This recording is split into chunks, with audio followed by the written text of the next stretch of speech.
Guys, चलिए video start करते हैं। हम लोग पढ़ने वाले हैं पीरियोडिक टेबल। पीरियोडिक टेबल हम लोग 2 वीडियो पहले बना चुके हैं, जिसमें हम लोग एक पीरियोडिक टेबल लर्न कैसे करते हैं, याद कैसे करते हैं, वो हम लोग पढ़ लिए थे। तो सबसे फर्स्ट टॉपिक हमने इसको 2 भाग में बांटे हैं पहले, उसका फिर तीसरा भाग हम लोग का होगा इसका मेन टॉपिक। तो दो दो जो हम लोग अभी पढ़ने वाले हैं, ये बेसिक चीज है, ये सबको आना चाहिए। तो सबसे पहला चीज है हम लोग का learn periodic table. Periodic table को हम लोग याद कैसे करेंगे? तो ये एटॉमिक नंबर सिंबल याद रहेगा तो हम लोग का पीरियोडिक टेबल याद रहेगा। हाँ, तो ये हम याद कैसे करेंगे, ये हम लोग वीडियो बना चुके हैं पहले, आप जाके सर्च कर सकते हैं हम लोग के चैनल पे, नॉलेज अड्डा क्लास 11 पीरियोडिक टेबल सर्च कर सकते हैं, ठीक है। तो उसके बाद हम लोग का दूसरा चीज है law of in periodic table. तो पीरियोडिक टेबल का लॉ, जितना भी लॉ है इसके अंदर हम शॉर्ट डिस्कस करेंगे। तो सबसे फर्स्ट लॉ दिया था डोवेनियन लॉ। डोवेनियन लॉ को हम लोग ट्रेड लॉ से भी ना जानते हैं, ठीक है। उसके बाद है न्यूलैंड्स लॉ, जिसको हम लोग ऑक्टेट लॉ भी बोलते हैं। उसका लेंथ मायर लॉ, ये एनसीईआरटी में नहीं दिया है लेकिन हम लोग को पढ़ना इंपॉर्टेंट है। ये हम लोग का कर्व लॉ हो गया, ठीक है। उसका है Mendeleev's periodic table. Mendeleev's periodic table, ये पीरियोडिक टेबल को डिराइव किया था अच्छे तरीके से, बट ये भी था एटॉमिक मास के बेस पे, ठीक है। इसके बेस पे था, एटॉमिक मास के बेस पे था ये भी। उसके बाद हम लोग का आया हेनरी मोसले एक्सपेरिमेंट। ये जो था इसी के बाद हम लोग इसी के जो पीरियोडिक टेबल जो लॉ दिया था उसको हम लोग जानते हैं मॉडर्न पीरियोडिक टेबल के नाम से। ये जो दिया था एटॉमिक नंबर के बेस पे दिया था। तो हम लोग एक एक करके पढ़ेंगे। तो सबसे फर्स्ट हम लोग का होगा डोबेनियन ट्रेड लॉ। तो सबसे फर्स्ट डिग डाल लीजिए ट्रेड लॉ।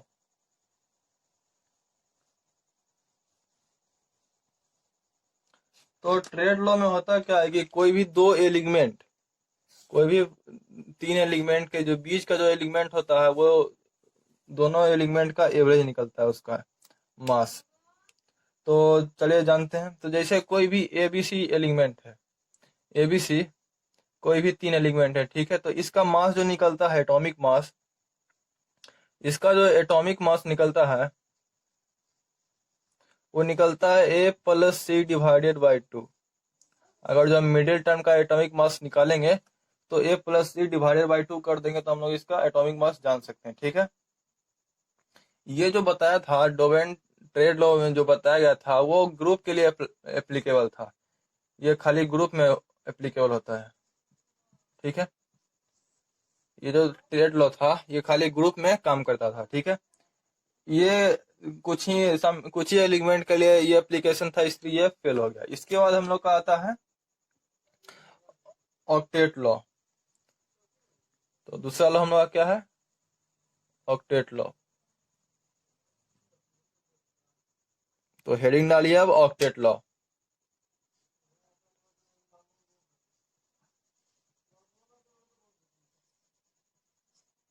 तो ऑक्टेट लॉ में होता क्या था कि एवरी 8 एलिमेंट, यानी कि जो 8वां एलिमेंट रहता था वो पहला एलिमेंट से सिमिलर रहता था। तो इसको भी देख लेते हैं। ये क्या था? Every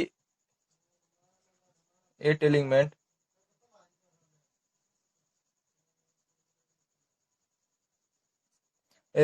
element similar to first element. यानी कि जो आखिरी वाला 8 एलिमेंट होगा वो पहले एलिमेंट के सिमिलर होगा, जैसे lithium, beryllium, boron, carbon, nitrogen, oxygen, fluorine. 7 हो गया। 1 2 3 4 5 6 7, ठीक है। आठवां हम लोग का क्या जाएगा? सोडियम। तो ये लिथियम और जो सोडियम होगा, और लिथियम सोडियम क्या आएगा? Magnesium, aluminium, silicon, phosphorus, sulphur, chlorine, ठीक है।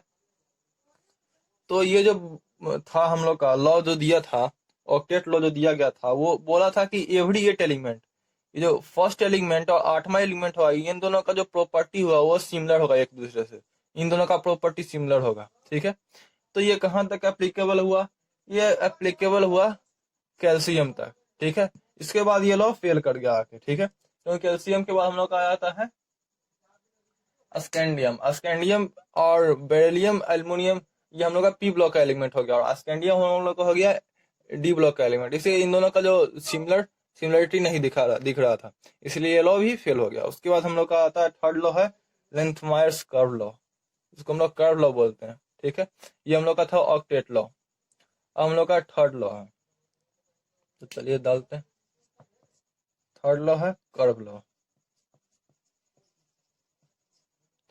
तो ये जो लॉ था ये कर्व के बेसिस पे बताता था कि कौन सा एलिमेंट ज्यादा इलेक्ट्रोपोएटिव होगा, किसका डिसेंडिंग कर्व बनेगा, किसका असेंडिंग कर्व बनेगा, ये बताता था। तो जो कर्व बना था वो इस तरीके से बना था।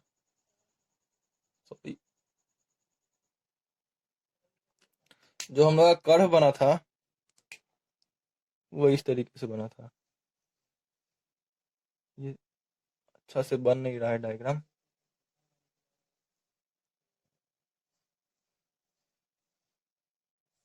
ठीक है, इस तरीके से कर्व बना था। तो यहाँ पे था ये जो पीक एलिमेंट होगा, जो भी एलिमेंट पीक पे होगा, पीक एलिमेंट, जो भी हम लोग का पीक एलिमेंट होगा वो ज्यादा इलेक्ट्रोपोएटिव एलिमेंट कहलाएगा। वो कौन सा एलिमेंट कहलाएगा? इलेक्ट्रोपोएटिव। इलेक्ट्रोपोएटिव, ठीक है। तो जो भी एलिमेंट हम लोग का पीक पे होगा वो हम लोग का इलेक्ट्रोपोएटिव एलिमेंट कहलाएगा, जैसे ये सब एलिमेंट हो गया। तो इलेक्ट्रोपोएटिव एलिमेंट हम लोग आ कौन रहा था? लिथियम, सोडियम, पोटासियम, रुबिडियम और सीजियम, ठीक है। ये सब एलिमेंट हम लोग का पीक पे आ रहा था। CS होगा। उसके बाद हम लोग का था डिसेंडिंग कर्व। जो कर्व डिसेंडिंग मतलब में बन रहा है वो कौन सा था? तो डिसेंडिंग में जो आ रहा था, डिसेंडिंग में हम लोग आ रहा था बेरिलियम, मैग्नीशियम, कैल्शियम, ये सब हम लोग का जो आ रहा था वो डिसेंडिंग में आ रहा था, ठीक है। बेरिलियम, मैग्नीशियम, कर्व, ये सब जो हम लोग का था वो डिसेंडिंग ऑर्डर में आ रहा था। इसके बाद हम लोग का आता है एसेंडिंग कर्व। तो जो एसेंडिंग में बन रहा था वो था फ्लोरीन, क्लोरीन, ये सब जो कर्व था हम लोग का वो एसेंडिंग ऑर्डर में बन रहा था, ठीक। तो यहाँ पे ये भी लॉ फेल कर गया कुछ दिन में। उसके बाद हम लोग मेंडलीव पीरियोडिक लॉ आया हम लोग का। मेंडलीव भी एक बहुत इंटेलिजेंट वैज्ञानिक थे जिसने मतलब पीरियोडिक टेबल का निर्माण किया वही सबसे पहले, लेकिन उन गलती यही था कि वो एटॉमिक मास के बेस पे किए थे। उन्होंने कुछ जगह भी छोड़ दिया था कि जहाँ पे एलिमेंट बाद में डिस्कवर होगा उसके लिए भी कुछ जगह छोड़ दिया था। तो हम लोग का चौथा लॉ क्या है? Mendeleev law.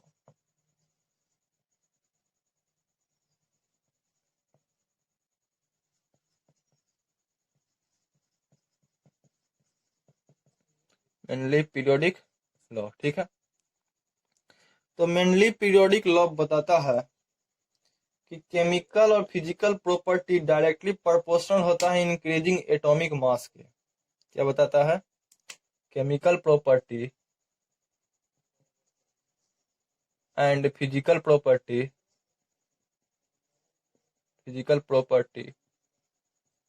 ये डायरेक्टली प्रोपोर्शनल किसके होता है? इंक्रीजिंग एटॉमिक मास के। एटॉमिक मास के, एटॉमिक मास के डायरेक्टली प्रोपोर्शनल होता है, ठीक है। तो डायरेक्टली प्रोपोर्शनल एटॉमिक मास होता है। तो मेंडलीव क्या किया था कि एक पीरियोडिक टेबल बनाया था जिसमें एलिमेंट को अरेंज किया था किसके बेसिस पे? इंक्रीजिंग एटॉमिक मास के। तो यहाँ पे क्या किया था? Element arrange increasing atomic mass, increasing atomic mass, यानी कि एटॉमिक मास के बेसिस पे एक पीरियोडिक टेबल अरेंज किया था एलिमेंट का, ठीक है। तो मेंडलीव का जो एलिमेंट था वो बताता था हम लोग क्या? मेंडलीव लॉ जो था, मेंडलीव लॉ क्या बताता था हम लोग का? कोई भी एलिमेंट है उसका ऑक्साइड और हाइड्राइड फॉर्म को। यहीं से हम लोग रिएक्शन करना सीखे थे, मेंडलीव से ही। तो ये बताता है कोई भी एलिमेंट का ऑक्साइड और हाइड्राइड फॉर्म को ये डिराइव करता था। तो इसकी खूबियां क्या थी और ये ड्रॉबैक क्यों हो गया, ये हम लोग देखते हैं। तो significant of Mendeleev periodic law और ड्रॉबैक दोनों हम लोग अभी देखेंगे।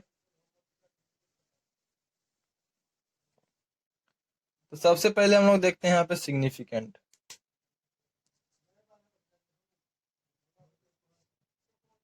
सिग्निफिकेंट सिग्निफिकेंस जो होता है वो सिस्टमैटिक स्टडी करवाता है। इसमें क्या था कि जो सिस्टमैटिक स्टडी करा रहा था एलिमेंट का, मतलब अभी तक जो लॉ दिया गया था इसके पहले वो मतलब खाली एलिमेंट के बारे में बताता है, उसका प्रॉपर्टी बताता है। लेकिन ये सिस्टमैटिक तरीके से, सबसे फर्स्ट इसका क्या हो गया, सिस्टमैटिक स्टडी ऑफ एलिमेंट। ठीक है। उसके बाद इसमें क्या था कि इन्होंने मतलब पीरियोडिक टेबल तो डिराइव कर दिया था, लेकिन कुछ कुछ एलिमेंट जो डिराइव नहीं हुआ था, ठीक है, उसके लिए इन्होंने जगह छोड़ दिया था। तो उसको हम लिख सकते हैं prediction of new element. Prediction of new element इसे इन्होंने बताया था इका एल्यूमिनियम, और एक और था इका सिलिकॉन। तो इन्होंने जो भी पीरियोडिक टेबल बनाया था, ये सब एलिमेंट है, और कुछ जगह छोड़ दिया था जहां पे कुछ एलिमेंट डिराइव नहीं हुआ था, बताया गया था कि आगे डिराइव होगा। तो इका एल्यूमिनियम के बाद हो गया कि एल्यूमिनियम के नीचे जो आएगा एलिमेंट, ठीक है, तो एल्यूमिनियम के नीचे, एल्यूमिनियम के बाद वाला एलिमेंट हमारा क्या है, एल्यूमिनियम के नीचे वाला एलिमेंट गैलियम, ये जी लिखा हुआ है। ठीक है। उसके बाद हम लोग बताया गया था कि सिलिकॉन, सिलिकॉन के जो नीचे एलिमेंट आएगा यानी कि जर्मेनियम, इसका प्रॉपर्टी इससे सिमिलर होगा, ये बताया गया था। ठीक है। उसके बाद एक और इसमें था सिग्निफिकेंट, मतलब एक और खूबी था इसमें, वो भी हम लोग देख लेते हैं। तो थर्ड हम लोग का जो वो लिखेगा correction of doubtful atomic mass. जैसे बेरिलियम का पहले बताया गया था कि 13 होगा एटॉमिक मास, तो वो मतलब पीरियोडिक टेबल में सही तरीके से बैठ नहीं रहा था, क्योंकि अभी बेरिलियम का जो एटॉमिक मास होता है वो 9 पॉइंट कुछ होता है, तो इसको चेंज कर दिया गया, बेरिलियम का एटॉमिक मास 9 कर दिया गया। ठीक है। अब आगे हम लोग देखेंगे ड्रॉबैक इसका ये था, और इसका सिग्निफिकेंस, इसमें खूबी क्या थी। तो इसके बाद हम लोग का आता है ड्रॉबैक। तो सिग्निफिकेंस में क्या था कि सिस्टमैटिक तरीके से पीरियोडिक टेबल को डिराइव किया। उसके बाद क्या किया, कुछ जगह छोड़ दिया जहाँ पे एलिमेंट डिराइव नहीं हुआ था, बाद में डिराइव होगा ये बोल के, तो वहाँ पे डिराइव हुआ तो उसका सिमिलर प्रॉपर्टी आया, जैसा बताया था उसी तरीके का आया। उसके बाद फिर कुछ डाउटफुल एटॉमिक मास था उसको ठीक किया। ठीक है। इसका ड्रॉबैक होने का कारण क्या था वो भी हम लोग जानते हैं। ड्रॉबैक यानी कि इसका लिमिटेशन। ठीक है। तो इसमें सबसे पहला दिक्कत था कि हाइड्रोजन का position, position of hydrogen.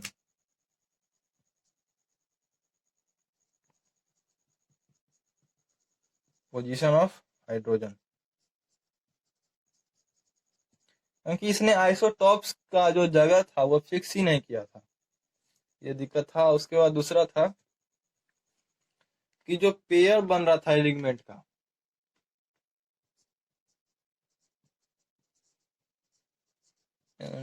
Pair of element, जैसे आर्गन का 39.9 और पोटासियम का 39। तो आर्गन तो पोटासियम के पहले आता है क्या, आर्गन जो है वो पोटासियम के पहले आता है, लेकिन फिर भी पोटासियम का जो एटॉमिक मास था वो ज्यादा हो रहा था यहाँ पे। उसके बाद था एक और था,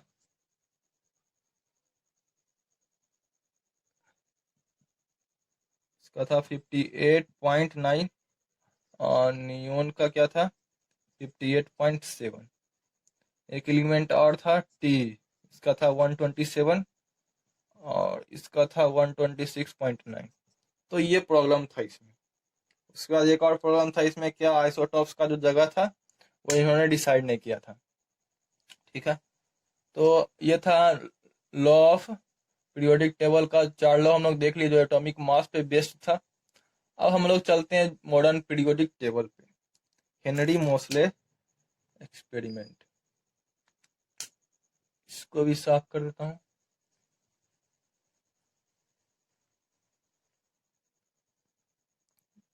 तो हेडिंग डाल लीजिए, 5वां है ना, हेनरी मोसले एक्सपेरिमेंट। ठीक है, ये 1931 में था। ठीक है, तो इसमें एलिमेंट का जो फिजिकल और केमिकल प्रॉपर्टी को इसने डिफाइन किया था किस पे, एटॉमिक नंबर पे। एलिमेंट का फिजिकल और केमिकल प्रॉपर्टी को एटॉमिक नंबर पे एटॉमिक नंबर पे ड्राइव किया था। तो derived element chemical and physical property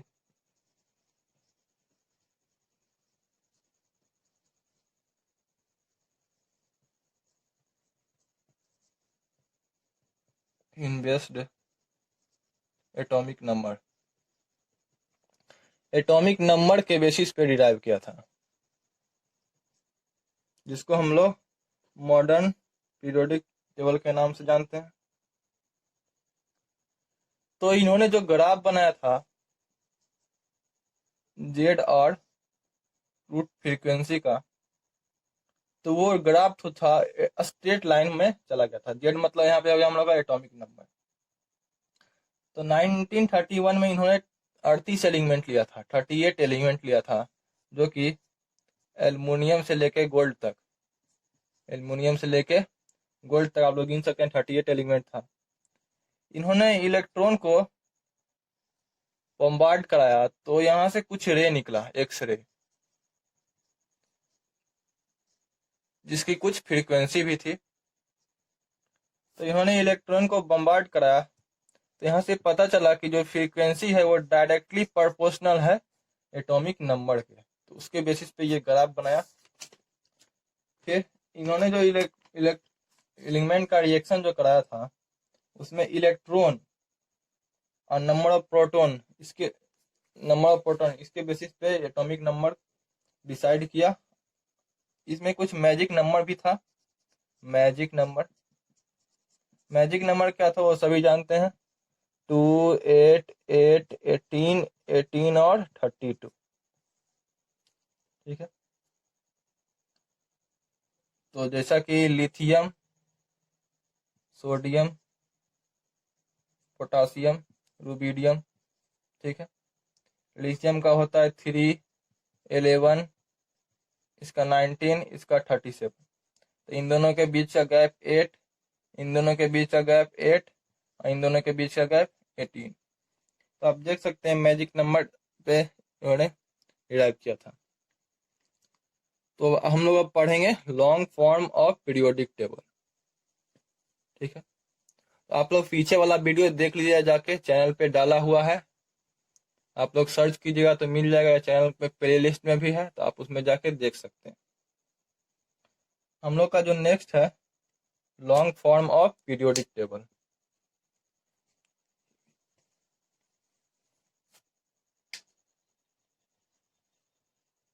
long form of periodic table.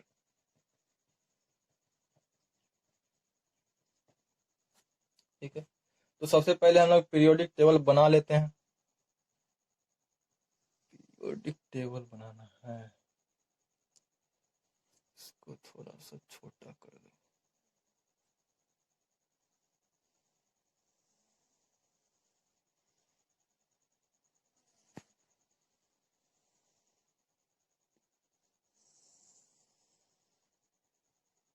ठीक है, इसमें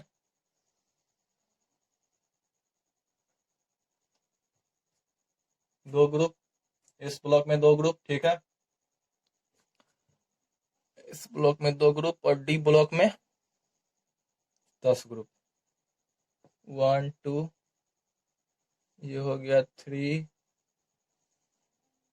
4 5 6 7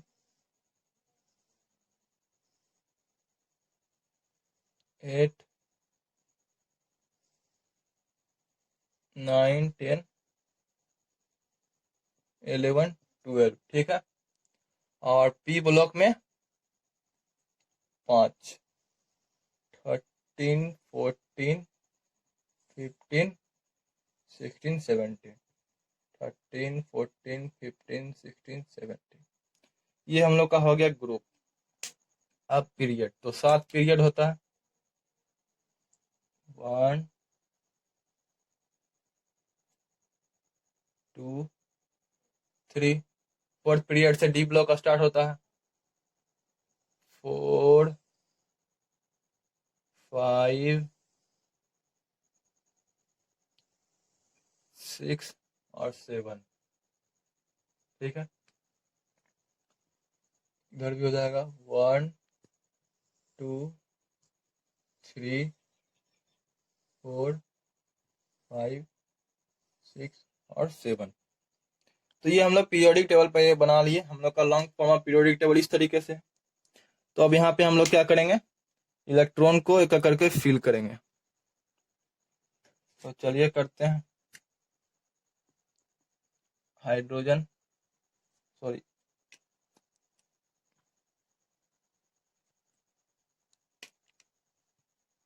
हाइड्रोजन,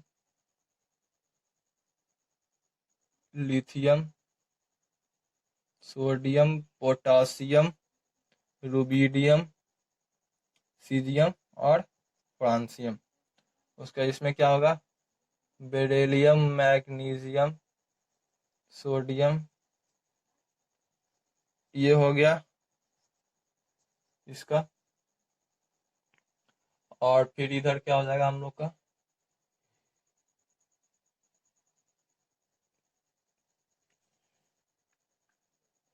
तो ये पीरियोडिक टेबल हम बना दिए हैं। इस तरीके से पीरियोडिक टेबल बना के आपको हम लोग एक वीडियो में बना दिए हैं। लॉन्ग फॉर्म पीरियोडिक टेबल का एक वीडियो बना हुआ है, उसमें जाके आप देख सकते हैं कैसे याद करना है, कैसे क्या करना है, एटॉमिक नंबर कैसे याद रख सकते हैं, एलिमेंट का सिंबल कैसे याद रख सकते हैं, ये सब उसमें बताया हुआ है, डिराइव किया हुआ है पूरी तरीके से, आप लोग जाके उसमें देख सकते हैं। तो यहाँ पे जो ग्रुप होता है उसमें वैलेंस इलेक्ट्रॉन का केमिकल प्रॉपर्टी सेम होता है। ग्रुप में वैलेंस इलेक्ट्रॉन का केमिकल प्रॉपर्टी सेम होता है, और पीरियड में जो होता है वो नंबर ऑफ ऑर्बिट, यानी कि जो एनर्जी लेवल होता है वो 7 एनर्जी लेवल 7 होता है, ठीक है। तो जैसे यहाँ पे सोडियम का हम मान लिए, तो सोडियम ग्रुप 3 में है तो इसका एनर्जी लेवल 3 होगा। रुबिडियम 5 ग्रुप में है तो इसका एनर्जी लेवल 5 में होगा, ठीक है। इसी तरीके से 118 यहाँ पे ग्रुप, यहाँ पे हम एक ब्लॉक नहीं बनाए हैं, आप लोग बना सकते हैं, ठीक। तो हम लोग का जो ब्लॉक था वो 4 पार्ट में डिवाइड हो गया, S P D and F. इसको हटा देता हूँ, अच्छा लग भी नहीं रहा ये देखने में।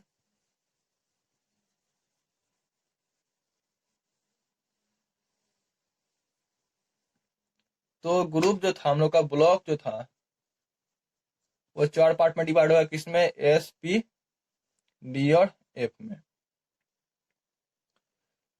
तो इसमें क्या था कि जो रिसीव लास्ट ऑर्बिट एलिमेंट जो होगा वो जिस ग्रुप में होगा, जिस मतलब होगा उस वही, इसमें क्या था, फर्स्ट 2 एलिमेंट, इसमें 2 वो है। पी ब्लॉक में होता है लास्ट 5, डी ब्लॉक में सेकेंड 10, और ये H ब्लॉक में नीचे का ग्रुप यानी कि सबसे लास्ट नीचे का ग्रुप है ये। इसमें लास्ट ऑर्बिट में और जो लास्ट एलिमेंट S ऑर्बिट में है इसमें है तो ये S ब्लॉक का एलिमेंट हो जाएगा लास्ट, और लास्ट एलिमेंट और जो P ब्लॉक में है तो ये P ब्लॉक का एलिमेंट हो जाएगा। लास्ट एलिमेंट D ब्लॉक में है तो D ब्लॉक का हो जाएगा। इस तरीके से डिराइव किया था, ठीक है। तो अब चलिए हम लोग इसको एक एक करके देखेंगे। SPDF, ये 4 ब्लॉक तो हम लोग को पता चल गया कैसे कैसे होगा। तो सबसे पहले S, तो S ब्लॉक जो था उसमें इसमें अल्कली मेटल था सबसे पहले, अल्कलाइन मेटल और alkaline earth metal,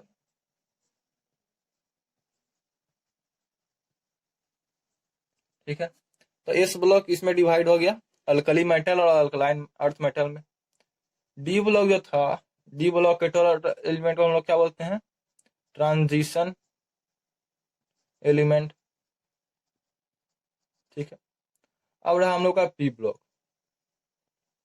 P block जो था उसका जो 18 ग्रुप था उसको हम लोग क्या बोलते हैं, इनर्ट ग्रुप, इनर्ट ग्रुप। 17 जो था उसको हम लोग क्या बोलते हैं, हाइलोजन, हाइलोजन ग्रुप।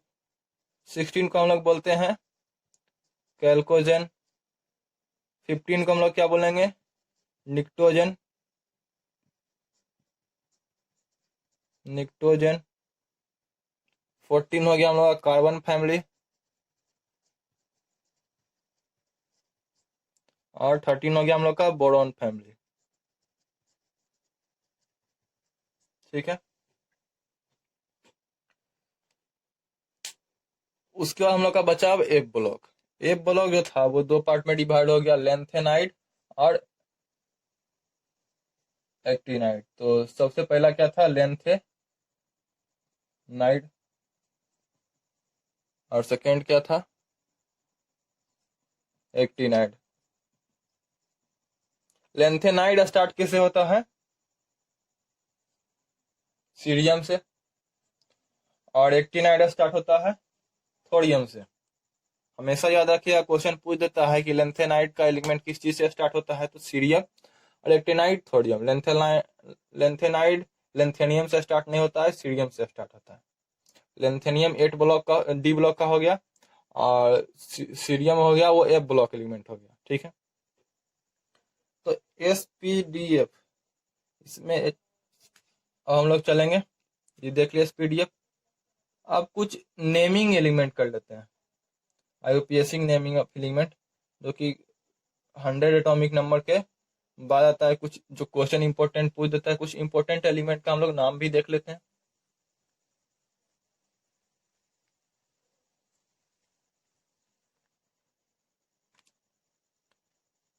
तो हम लोग अभी पढ़ने वाले हैं naming of element about 100 atomic number, ठीक है। तो ये हम लोग पढ़ने वाले हैं अभी।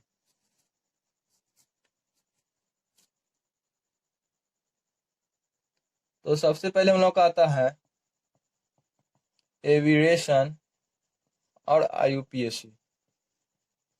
जैसे एक एलिमेंट है 1 नॉट 2, ठीक है। तो इसका हम लोग नेमिंग कैसे करेंगे, 1 का मतलब हो गया अन, 0 का मतलब हो गया नील, और 2 का मतलब हो गया बाई। तो इसका नाम क्या हो गया, अन नील बाई। और हम लोग को लास्ट में क्या लगाना है, UM। तो यहाँ लगा देंगे हम लोग UM। तो ये हो गया अनिल यम। इसी तरीके से 1 नॉट 1 रहा, तो ये क्या हो जाएगा, इसका नाम क्या होता है, मेंडी, सॉरी MELEDVIUM। इसको हम लोग क्या बोलते हैं, मेंडलीव। 1 नॉट 4 रहा तो रदरफोर्डियम, और 1 नॉट 6 रहा तो उसको क्या बोलेंगे हम लोग, सीबोरियम। ये सीबोर्ड नाम के साइंटिस्ट दिए थे, ये रदरफोर्ड का है। ठीक है, तो आगे हम लोग चलेंगे फिर से S block, P block, D block सब लोग अलग अलग तरीके से करेंगे, मतलब सबको डिराइव करेंगे अच्छे तरीके से। तो हेडिंग डाल लीजिए सबसे पहले एस ब्लॉक एलिमेंट का।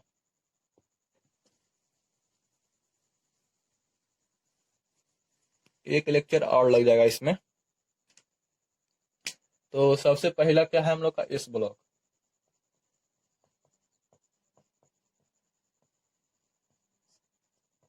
एस ब्लॉक एलिमेंट में क्या होता है, NS 1 से लेके 2 तक, और यहाँ पे जो N होता है वो कहां से कहां तक होता है, 2 से 7 के बीच में। ठीक है,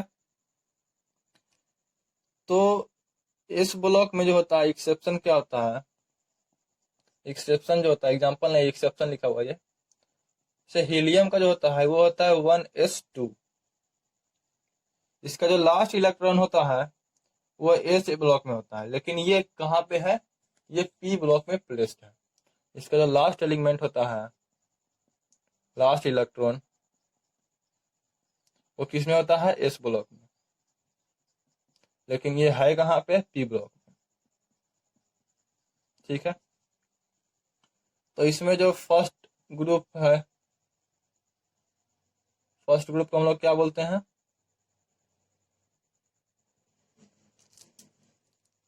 अल्कली मेटल, अल्कली मेटल, और सेकेंड को alkali earth metal,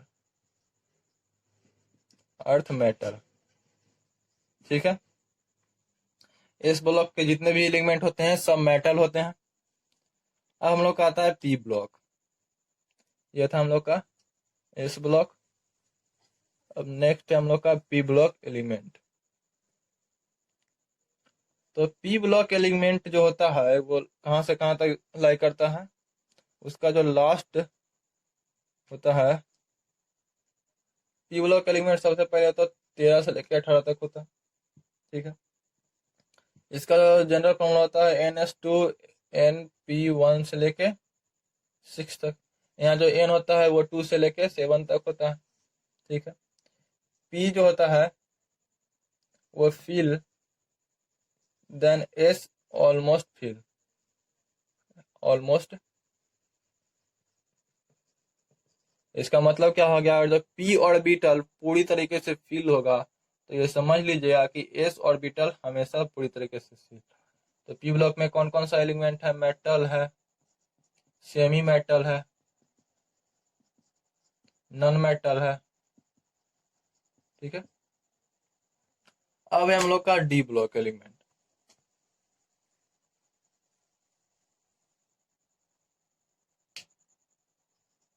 D block element जो होता है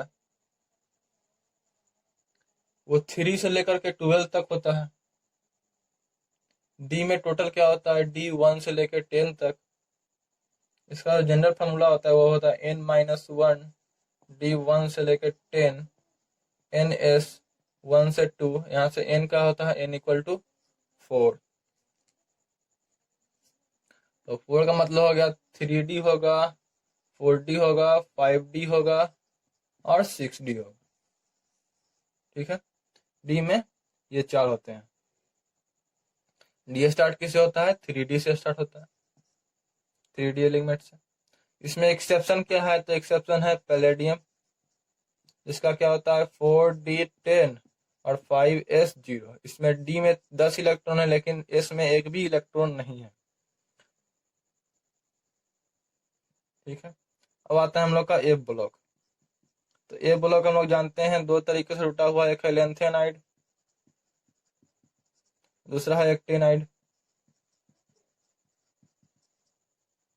इसमें जो टोटल होता है, टोटल थर्ड ग्रुप का एलिमेंट होता है। कौन सा ग्रुप का, थर्ड ग्रुप का एलिमेंट होता है। रॉयल एलिमेंट किसमें होता है, थर्ड ग्रुप में। इसका जनरल फॉर्मूला आता है वो होता है N-2 F1 से लेके 14, N-1 D 0 से 1 NS2। ठीक है।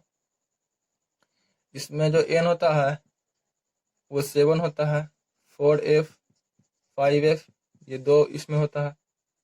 तो ये था SP, D and F block का। अब हम लोग चलते हैं metal, non metal, semi metal, इस पे चलते हैं। तो नेक्स्ट हेडिंग क्या होगा आपका? Metal, non metal, semi metal. उसको भी देख लेते हैं। ये तो हम लोग देख लिए, S block, P block, D block and F block. ये सब हम लोग को डिराइव तरीके से 12 में पढ़ना है, इसको बस हम लोग शॉर्ट में निकाल रहे हैं।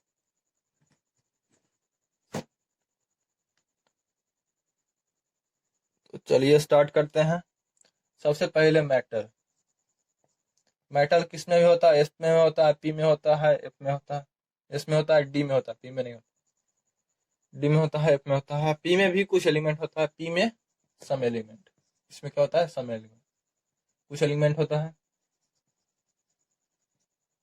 तो जितने भी मेटल होते हैं, ऑल मेटल, SDF में टोटल एलिमेंट मेटल है, ठीक है। तो ग्रुप में लेफ्ट टू राइट जाने में मेटेलिक प्रॉपर्टी डिक्रीज करता है। मेटेलिक प्रॉपर्टी डिक्रीज करता है। और top to bottom metallic property increase करता है,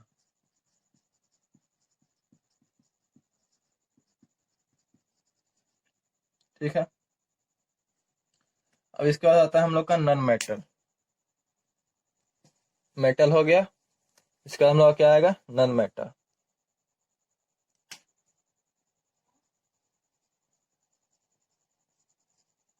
नॉन मेटल जो होता है ये P ब्लॉक में होता है। इसमें मोस्टली गैस होता है, मोस्टली गैस। ये इलेक्ट्रोनिगेटिविटी होता है,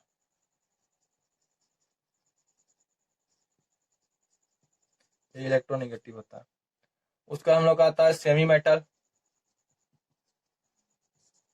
सेमी मेटल ही P ब्लॉक में होता है,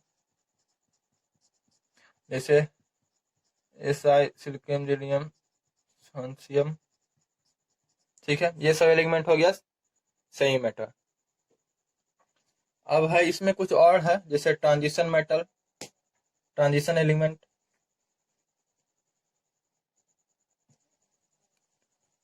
तो metal, non metal, semi metal हो गया। अब जैसे ट्रांजिशन एलिमेंट जो होता है,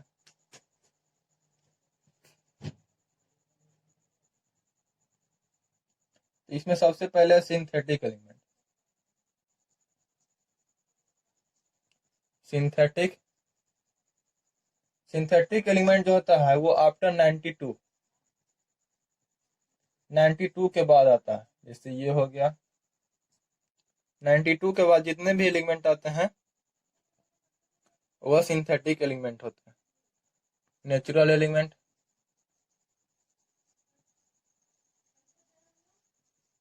नेचुरल एलिमेंट जो होता है उसका एटॉमिक नंबर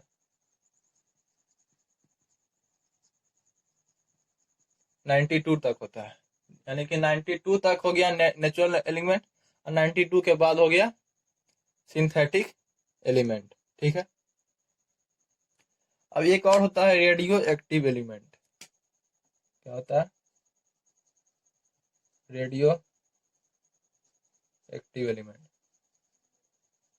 इसमें क्या होता है कि जितने भी अनस्टेबल एलिमेंट है उसमें अल्फा बीटा गामा रे निकलता है, वो सब रेडियो एक्टिव एलिमेंट हो गया। और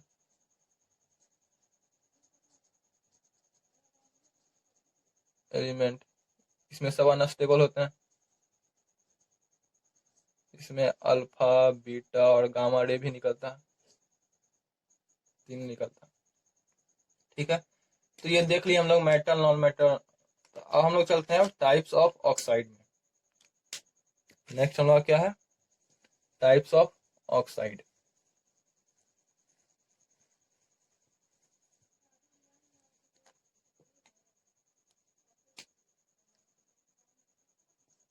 टाइप्स ऑफ ऑक्साइड। सबसे पहला है बेसिक ऑक्साइड। बेसिक ऑक्साइड, उसका दूसरा है हम लोग का एसिडिक, और थर्ड है हम लोग का एम्फोटेरिक। ये 3 तरह के ऑक्साइड होते हैं। तो बेसिक ऑक्साइड जो होता है वो रिएक्शन करता है एसिड के साथ, रिएक्शन विथ एसिड, ठीक है। इसका रिएक्शन किस में होगा, एस में होगा, डी में होगा और एफ में होगा। एसिडिक ऑक्साइड जो है वो रिएक्शन करता है बेस के साथ, रिएक्शन विथ बेस यानी कि नॉन मैटर, ठीक है। एम्फोटेरिक जो होता है वो रिएक्शन दोनों के साथ करता है, रिएक्शन बोथ। एम्फोटेरिक कौन कौन एलिमेंट होते हैं, Al2O3, PbO, ZnO, ठीक है। और जो न्यूट्रल होता है, कुछ न्यूट्रल एलिमेंट होते हैं जैसे N2O, CO और NO, ठीक है। Na2 जो होता है, Na2 एलिमेंट है और K2O, Na2 और K2O ये मोस्ट बेसिक है, मोस्ट बेसिक ऑक्साइड है। इन दोनों में से बोल दिया कि कौन सा ज्यादा बेसिक है, तो ये हो गया हम लोग का पीरियोडिक टेबल का। आगे हम लोग नेक्स्ट लेक्चर में करेंगे atomic radius, ionisation enthalpy, electron gain enthalpy और इलेक्ट्रोनेगेटिविटी। इसके बाद हम लोग का पीरियोडिक टेबल खत्म हो जाएगा। तो मिलते हैं नेक्स्ट लेक्चर में, तब तक के लिए वीडियो को लाइक कर दीजिए, चैनल को सब्सक्राइब कर दीजिए।